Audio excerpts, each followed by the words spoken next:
So when you play tug, you want to pull and release. Pull and release. And each time you do it, pull with one hand, release, grab with the other. Nice. Oh.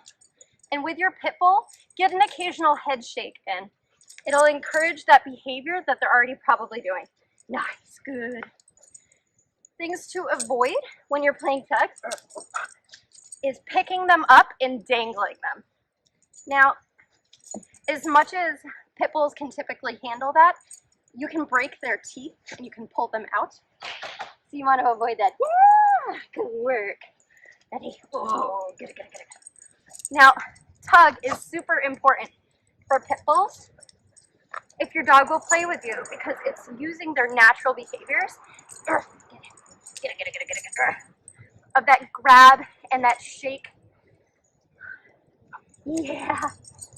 And it will wear them out. Strong girl. Now, something else that's important with tug, you want to let them win. Oh, you're so strong. You're so strong. Get it. Oh, nice. So you want to let them win because if you win all the time, then it's not fun anymore. What's the point of a game if they can never win it? Oh. And so, if you can, try to get down on all fours with your pit bull, as long as it's not going to be too much for them. And encourage that play bow stance. You've seen Sammy do it a couple of times. What on earth? That is a new technique. Get it, shake it. So this right here, if you can see, well, it was a play bow.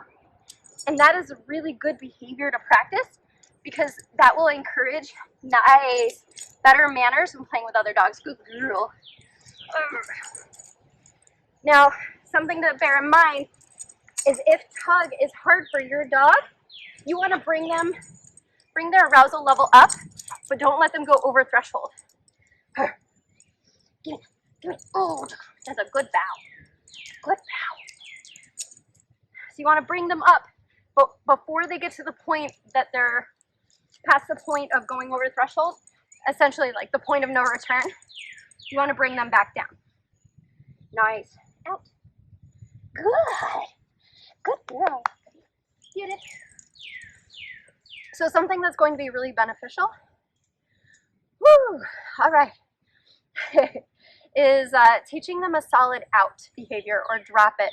And the reason for that is it's beneficial both with ending a game, even if you play it without a couple of times, and then essentially give it back, start the game again, and then make them do out. Like, don't finish it on an out every single time.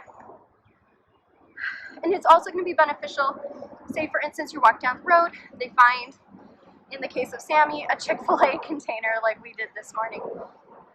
Then if you teach them a solid out, then it's going to make that scenario much easier.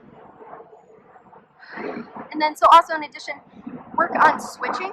So with this, say for instance, if I had two different ropes, I could go back and forth between the two toys, teaching her to switch between them. And what that's going to help doing is to work on that trade and working on play with the toy that I think is important, not the one that you think is important. And so you can start to use that to your advantage. So to prevent resource guarding, working a lot with trades. Give them something that's more important to them. So yeah, there you have it. That is tug. That is going to be absolutely critical for most of you. If your dog is anti-tug, it happens. Not all pit bulls are the same, just like not all Chihuahuas enjoy riding in purses. So work with the dog that you have in front of you. For most of the pit bulls that I've come to know, any type of a game where they can grab onto something and shake the crap out of it, that's going to be a winner. So good luck, have fun, and talk to you in a minute.